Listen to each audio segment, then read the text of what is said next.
The morning had begun like any other. I was in my kitchen, sipping coffee from my favorite porcelain mug, the one with the little flowers that had belonged to my mother. Sunlight filtered softly through the curtains, illuminating dust motes that floated in the air like tiny secrets. My home was my sanctuary. Every piece of furniture, every photograph, every painted wall carried a memory of the life I had built.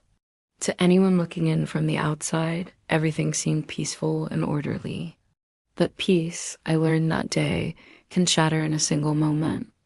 It started with something ordinary, a drip, a slow, irregular tapping from the upstairs bathroom. By the time I noticed a damp spot on the ceiling, water was already seeping through, forming droplets that plopped onto the dining table. Strange, I thought. The bathroom had been renovated only 2 years ago. My son Michael had overseen the entire project, hiring a construction crew and insisting that everything be replaced and modernized. Why would there be problems now? I called Michael at work. His voice was tense, distracted, almost irritated that I'd interrupted. Mom, just call a plumber. Don't use the renovation company. I'll send you the number of someone I know. His tone struck me as odd, but I brushed it off. Minutes later, he texted me the contact of Manuel, a plumber he claimed had excellent references. An hour later, Manuel arrived, a man in his 50s with kind eyes behind glasses, carrying a battered old toolbox. He examined the ceiling, then the upstairs bathroom, before asking to check the basement. I led him to the kitchen door, offered to accompany him, but he shook his head. No, ma'am, I'll handle it. For nearly an hour, I heard faint metallic clinks and the dragging of tools echoing up from the basement. I busied myself with lunch preparations, trying to shake a nervous feeling I couldn't explain. When Manuel finally returned, his face was pale, his hands trembling as he set down his toolbox. Mrs. Smith, he said quietly, we need to talk. I assumed it was bad news about the pipes. But what he said next froze me in place. It isn't a plumbing problem.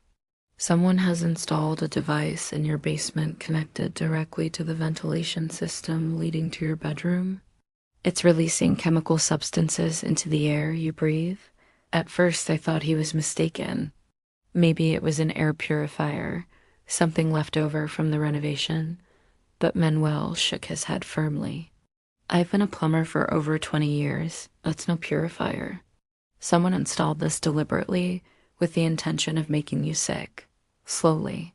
I laughed nervously, the kind of laugh you give when your mind can't process horror. That's impossible. My children live here with me. Why would anyone want to harm me? But Manuel's eyes didn't waver. Mrs. Smith, someone in this house wants to kill you. The words were funeral bells tolling in my ears. He begged me to see for myself. Against my better judgment, I followed him down the creaking wooden stairs. In the far corner, behind the furnace, his flashlight revealed a device I'd never seen before, a metal box the size of a toaster, connected to thin plastic tubes running into the main air ducts. Inside were compartments filled with liquids of different colors, some attached to digital timers with flashing red numbers. This system has been running for at least 9 months, Manuel explained grimly. Enough to cause fatigue, headaches, a slow decline.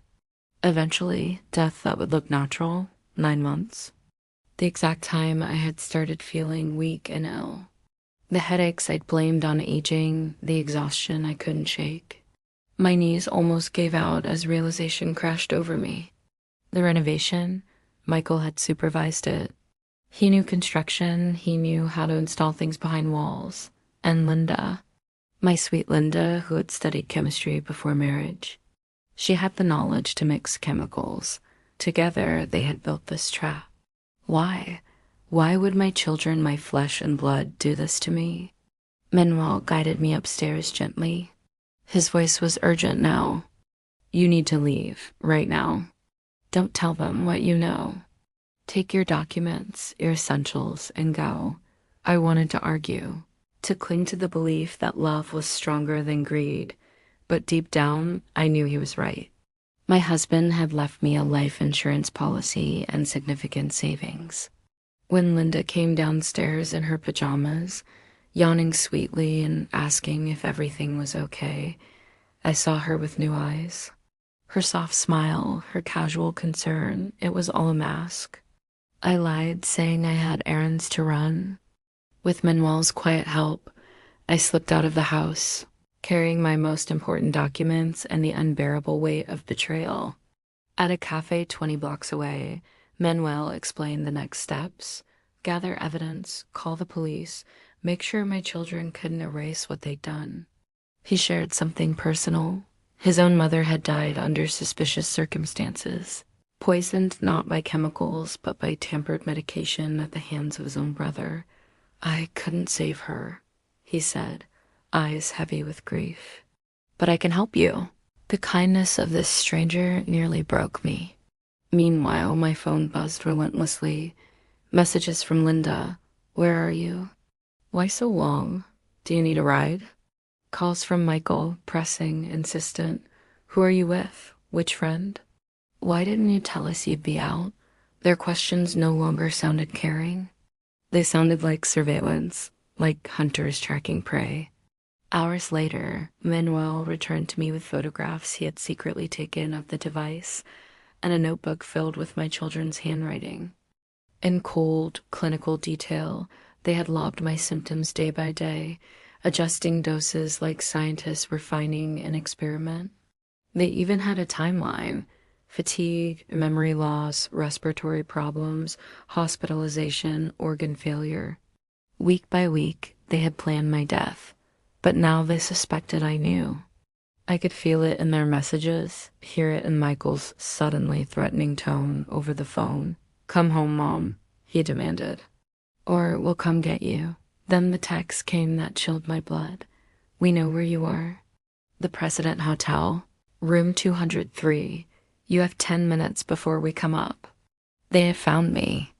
Manuel hurried me out through a back exit, but in the alley we were trapped. Michael stood at one end, holding a tire iron. Linda blocked the other, clutching a syringe filled with a clear liquid. Hello, Mom, she said softly, almost kindly. You've been very hard to find. I pleaded with her, begged her to remember the mother who had held her, loved her, protected her. But her reply was icy. Love doesn't pay debts. Love doesn't erase mistakes. We need the money, Mom. Michael admitted he owed over $100,000 in gambling debts. Linda had lost everything in her divorce. Together, they had decided my life was the price of their survival. Just as Linda stepped closer with the syringe, police sirens screamed through the night. Officers flooded both ends of the alley. Michael dropped the iron. Linda hesitated, syringe trembling in her hand. It's not what it looks like, she screamed. Our mother is paranoid, delusional. But the evidence Manuel had gathered, the photos, the notebook, told a different story. They were arrested that night. Months later, in court, the truth spilled out for everyone to hear. Their motives, their debts, their cold calculations, neither showed true remorse. They spoke of desperation as if that justified attempted murder. Michael was sentenced to 25 years, Linda to 20. I sold the house I had lived in for 40 years. Too many memories had been poisoned there. I moved to a quiet coastal city where the sea breeze feels clean, where the air carries no hidden toxins. And Manuel, he is no longer just the plumber who saved my life. He is a friend, proof that sometimes strangers show more loyalty than blood. Now, as I sit on my balcony watching the sun sink into the ocean, I often think about what I learned in the most painful way. True family is not defined by blood, but by love, by protection, by genuine care. The people we expect to love us most can become our greatest danger.